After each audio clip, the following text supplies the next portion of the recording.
Swiggity swag, what's in the bag? Jay here, bringing you guys my review of Pokemon Uranium, because as you guys already know, or you might not know, if you don't know, I'm gonna go ahead and tell you, every time we play a new game here on the channel, I like to do a review of the game just to give you guys my overall thoughts about the game, my overall opinion about the game, and just let you guys know what you're getting yourselves into when you do play the game, so then that way you guys can make the decision for yourselves if you want to play the game or not. But remember that everything that I say in this video is 100% my opinion, so if you just happen to be the creator and you're watching this video, please don't take anything negative to heart. Don't take anything I say that's negative to heart, because again, this is just my personal opinion. But with that being said, I hope you guys do enjoy this video. If you guys do, please don't forget to hit the like button down below to show your support, and in the comment section below, if you play Pokemon Uranium, what did you think about the game? What did you like about the game? What did you not like about the game? If you haven't played Pokemon Uranium before, are you gonna play Pokemon Uranium after listening to this review, or did my Let's Play make you want to play Pokemon Uranium? Again, let me know down in the comment section below, but let's go ahead and jump into this review. So the way I like to do these reviews, I like to list everything that I like about the game, and then I like to list everything that I don't like about the game. And one thing I liked about this game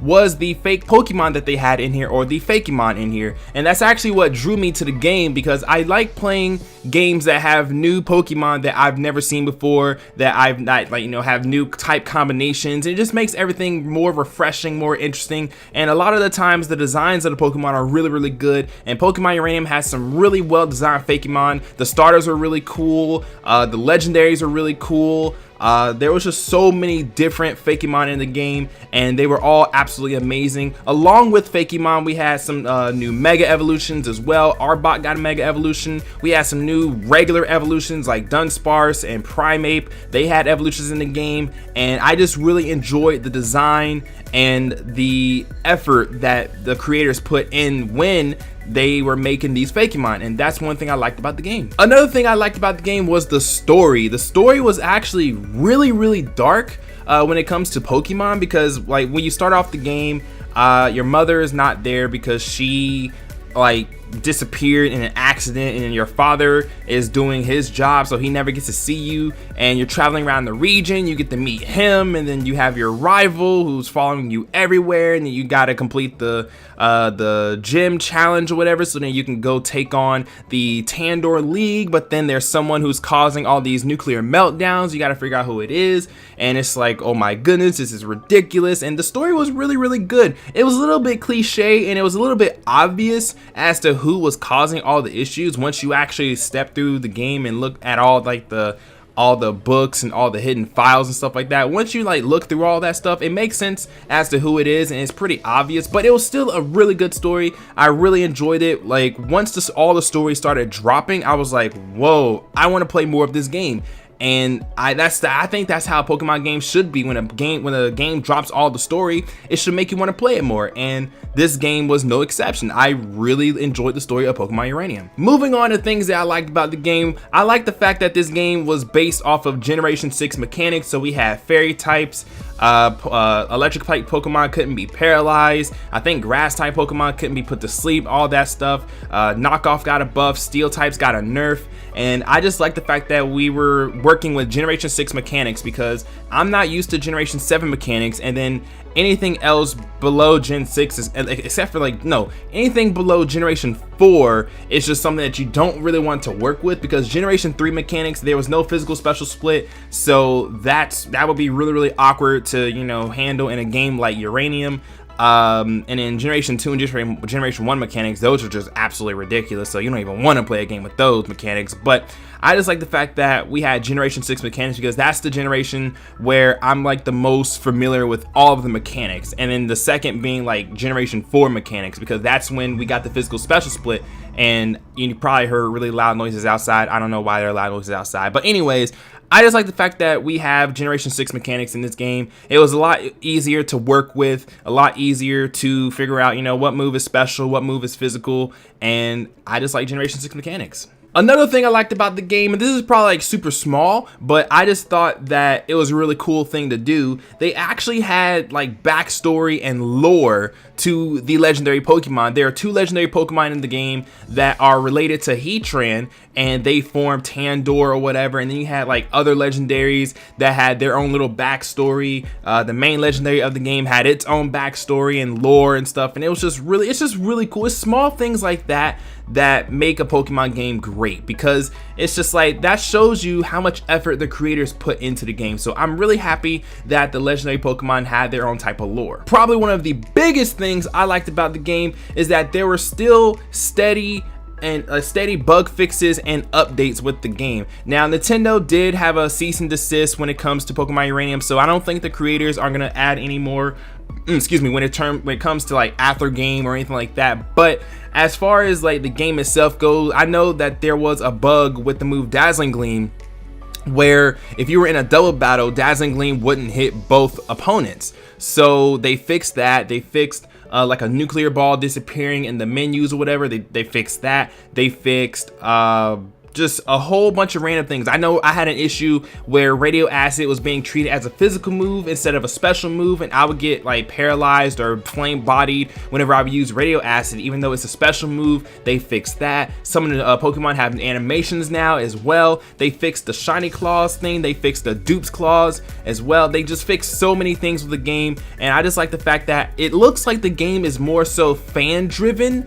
And I think that's really cool as well, because that shows that everybody was super hyped about Uranium and they want Uranium to continue, because I know when they finally finished Uranium, at least the main story of Uranium, like there were still a whole lot of bugs with the game, and I just like the fact that they're steadily fixing this game, and that's really cool to me. And the last thing I liked about the game, which is actually going to transition into the dislikes as well, is the new type that they added into the game, Nuclear. Now, if you guys aren't aware of what nuclear types are in Pokemon Uranium, basically it's a type that is strong against everything except for steel types, but it's also weak against everything. And it's a really cool concept. It's a really cool thing to do in the game. It has its own little backstory as well. There's a reason why there are nuclear types in the game. They didn't just randomly pop up, obviously. But I like the fact that they have this new typing, but at the same time, this typing is a little bit overpowered. Okay, it's a little bit overpowered. This is one thing I don't like about nuclear types. So we're going into the dislikes now, but nuclear types are incredibly strong, incredibly overpowered, and you have to fight a lot of nuclear Pokemon in the game. And because nuclear is super effective against everything, if you're fighting a nuclear type and you're a dual type Pokemon and you don't have either the Half Leaf Berry, which weakens nuclear moves, or a super effective nuclear moves, which, I mean, you know, obviously they're gonna be super effective unless you're part steel type, or if you're like nuclear type as well, whatever, something like that. But if you don't have the Half Leaf Berry, or you don't have a steel type, you're getting blown away by these nuclear Pokemon. They can literally one-shot almost anything in the game. And then once you pick up a nuclear type Pokemon, specifically being the new evolution Nucleon, which is a pure nuclear type, so it doesn't have any quad weaknesses at all. It's only times 2 weak to everything. Like once you pick up that evolution, you can literally blow everything back with Hyper Voice, because it has the ability that is kind of like Pixelate. It has the nuclear type Pixelate, so, and it learns Hyper Voice by level up. So once you get Hyper Voice and once you have that ability, you literally one-shot practically everything in the game that is a dual type and is not part steel. And I feel like that's a little bit overpowered. You know, honestly, you could probably solo the game like that as well, because the thing is that even if you have a double battle, even if it's a double battle, because Hyper Voice hits both members of the opposite side, you can literally just one-shot everything in the game. You gain so much experience, and by the time you hit the Elite Four, whoa, there is no Elite Four. By the time you hit the Pokemon League or whatever, like, you're probably gonna be a super high level, and you can just tear everybody apart. Like literally, nuclear types are incredibly strong. They learn incredibly strong moves. Like there's a nuclear type Overheat, for example. There's like a move called Atomic Punch. There's there's a nuclear toxic, there is a nuclear type, what is it called, super fang. Like, nuclear types are incredibly strong. Again, I understand what they were doing. They obviously made a super strong typing, and they nerfed it crazy huge by making it weak to everything. But because there are pure nuclear types in the game, those pure nuclear types aren't nearly as bad as the dual type nuclear types, and so like they can take hits better, and they can still dish out a massive amount of damage, and it's absolutely terrifying. The only thing that will probably give you trouble are steel types, and even then there aren't really that many steel types in the game. If you really think about it, I know there's like I only know of 3 steel types, and that's like one of the starting Pokemon and then 2 legendaries. That's all I know when it comes to steel type Pokemon. There are probably more steel types, but honestly though, if you're gonna play Pokemon Uranium, you're going to want to have a steel type on your team, because if you do not have a steel type on your team, or you don't have a bulky Pokemon, you are going to die to nuclear types. And even if the Pokemon you have is bulky, it will not appreciate a nuclear type move. It really won't, especially if it's Nucleon that's doing the nuclear move. It will not appreciate it. So I understand what they were doing with nuclear types. I like the type. It's really interesting. It makes the game more fun. At the same time, nuclear types are a little bit overpowered. Some of the nuclear Pokemon are a little bit overpowered, and you can literally run through the game with that single Mon and not have to worry about anything. So I don't know, that's just my personal opinion about that though. So finally, moving on off the topic of nuclear Pokemon, another thing I disliked about the game was that it seemed like there was a lot of backtracking, okay? And it kind of started at the beginning of the game. So you start in Moki Town and you go to the left of Tandor, or you go left of Moki Town and you go up to Nuzlocke City or whatever, and you fight the first gym leader. Then you have to backtrack back to Moki Town and then go to the right of Moki Town and then continue going up until you get to like Bell Beach City, or you get to like Veneville or something, right? And then you have to backtrack all the way back to like this forest, and you have to go to another city, and then you pretty much start going in a linear pattern.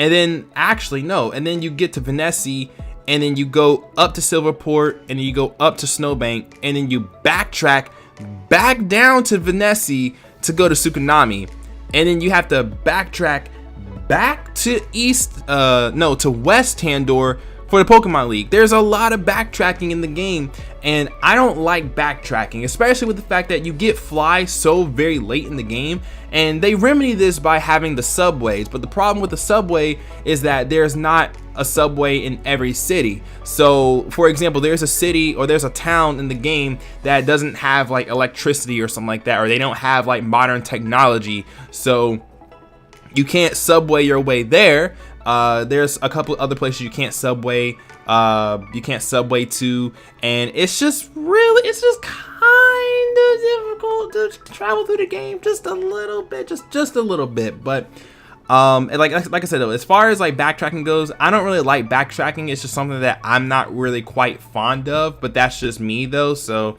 I don't know, maybe it's a personal gripe with you, but I mean, it's just a personal gripe of mine. And the last thing I disliked about the game, which honestly, I don't even know if this is really like a super large dislike. Honestly, I feel like the last 2 things I didn't like about the game were way bigger than this one. But I feel like at random times, there were sudden level spikes. For example, I was at the snow place, right? And I fought the last trainer on the route had like a level 48 or level 49 Pokemon. Granted, it was his only Pokemon, but the thing is that I was like early 40s, maybe mid 40s, right? I think I was early 40s. So early 40s, this dude has a level 48, 49 freaking fossil Pokemon, and I'm sitting here like, what? Why is his level so high? And then you go face the gym, and the gym leader, the gym, they have early 50s, and then you go face the gym leader, he has mid 50s, and I'm just sitting here like, what? Where is his level spike at? There are also other times where you fought like the person who was causing the meltdown or whatever, right? You fought them, and they had really high level Pokemon too, and it's like, bro, what is happening? You go fight the Pokemon League, they have really high level Pokemon too. They're like level 70 or something. You're like,